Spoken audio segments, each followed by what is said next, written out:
Croatia is a country with more than 1,200 islands, some of the most beautiful and stunning beaches, blue as water and fantastic architecture. And it's a paradise destination for digital nomads. Why is Croatia a perfect country for remote workers and which are the 5 places best to do so? Stick to the video if you want to learn more about it and choose your next destination right here in Croatia. Hey guys, my name is Goran, I'm a digital nomad, I'm a freelancer in digital marketing and social media management, and today's video is made on the walls of the beautiful old town of Dubrovnik, as you can see. The goal of today's video is to show you the 5 best places for digital nomads to live and work in Croatia, and also some important things to keep in mind when you want to choose the place you want to live and work from. So let's start right away with the 5 places I have chosen for this list. I want to mention first that I've chosen more urban destinations, as digital nomads need very good internet, very good restaurants and also very good places to live. But there are still other people working in smaller places with less of a good infrastructure, so keep that in mind for this list, as there are many more beautiful places than the 5 mentioned in this list. So the best 5 cities for digital nomads in Croatia are Dubrovnik, Zagreb, Split, Osijek and Zadar. So let's start right away with the famous city Dubrovnik that's actually my current background. Dubrovnik is famous for its fantastic walls, for its beautiful beaches and everything you have to see here.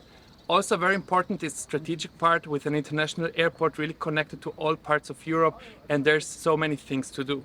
Another reason why Dubrovnik is very famous is because it's the capital in Game of Thrones, King's Landing. For being that famous, I think I don't have to mention that Dubrovnik is the most expensive city all of Croatia. But still, for most people coming from the richest country in the world, it's still pretty affordable and it's a great place to come. Dubrovnik is surrounded by many beautiful beaches, beautiful islands like Loput, Mljet or Koločep, or even Lokrum, which is right here in the behind. And there are so many things to do, like the restaurants in the old town of Dubrovnik and even outside are so delicious, they're so good. There's a huge variety of restaurants, so you will never be bored if you spend a month or two in Dubrovnik to work and live from this maybe most beautiful city all over Croatia. Another good point is the strategic location of Dubrovnik, with its direct ferry lines to beautiful islands like Korčula, Hvar, Brač, and then even you can go directly to Split, so it's actually perfect to move around all along the south coast of Croatia. There are many beautiful places to visit, and you can actually even stay for a week or two in each of the places and spend your time like that on the Croatian coast. And if you want to talk about the budget to stay in Dubrovnik for a longer period of time, I cannot help you really out, because it varies a lot. Because in December the whole city is empty, you can make great deals in some of the beautiful apartments, even with a beautiful view of the old town of Dubrovnik. But during high season it's actually pretty difficult to get an apartment for a long-term stay, as people can make so much money renting them out day by day, night by night. So let's already get to the second city of this list, the capital city of Croatia, Zagreb. Zagreb is a beautiful city and very different than the cities in the coast of the Croatian Sea. The gastronomic scene of Zagreb is fantastic. You can have all kinds of food from all parts of Croatia, international food, whatever you need, you can find it in Zagreb. Zagreb has such an amazing infrastructure, the best co-working spaces, internet, everything you might need as a digital nomad to work and live in Zagreb, you can find it there. Another important part of Zagreb is its strategic location.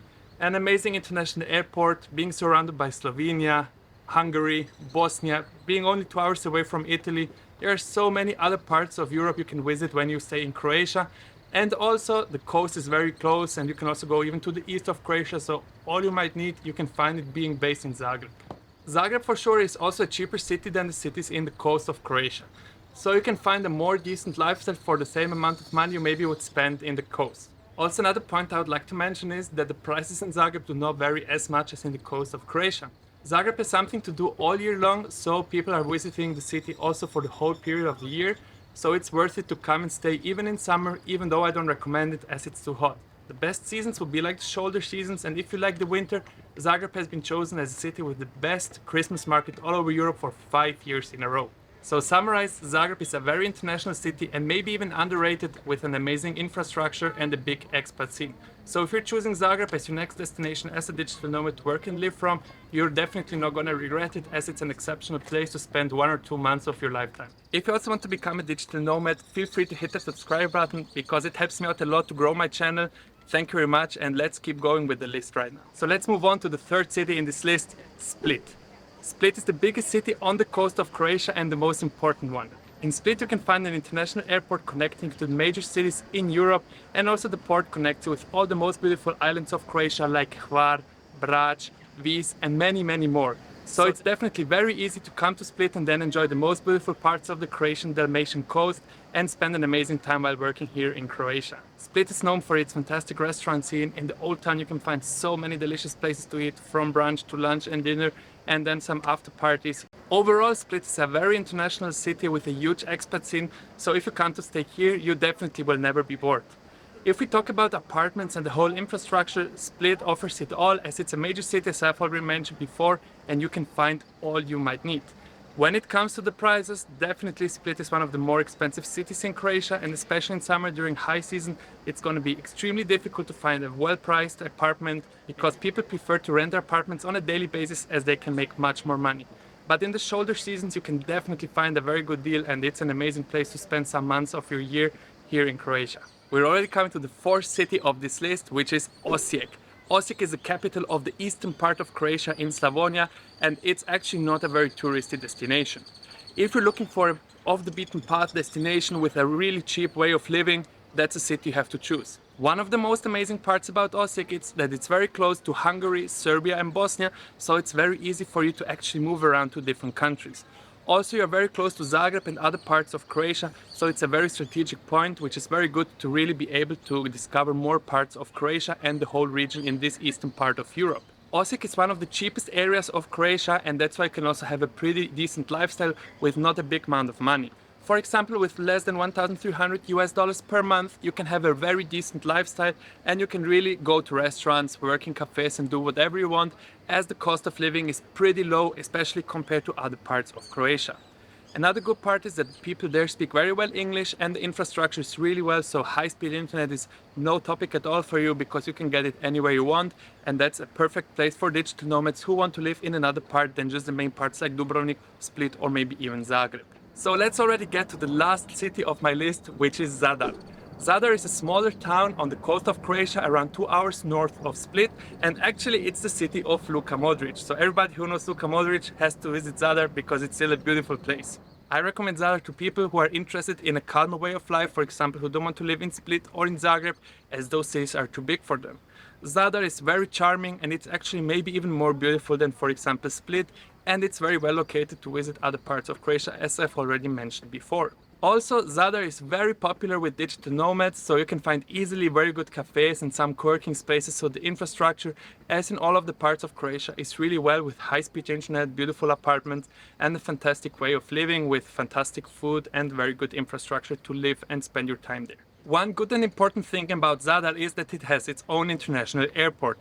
If you check websites of Ryanair, Wizz Air and airlines like that, the smaller low-cost airlines, Zadar is very well connected with all parts of Europe, so you can actually get pretty cheap to this beautiful city.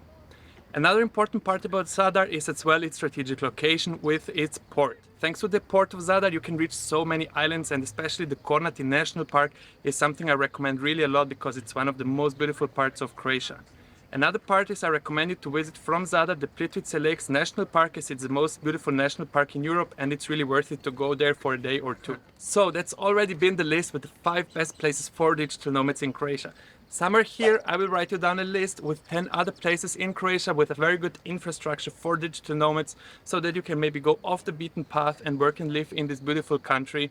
And also very soon I will make another video about the digital nomad visa in Croatia, so that you can stay for a whole year in this beautiful country and even use it as a place to go and visit and hop around in Europe, even though if you're not from Europe, and having the 90 days for the Schengen rules to comply and stay in Europe for a whole year. So we have reached again the end of today's video. I hope it was very valuable for you, and that you know after this video where you could imagine yourself living in the beautiful country of Croatia as a digital nomad. If you want to see more content like this, feel free to hit the subscribe button, leave a like, leave a comment. It helps me out a lot. Thank you, and see you in the next one.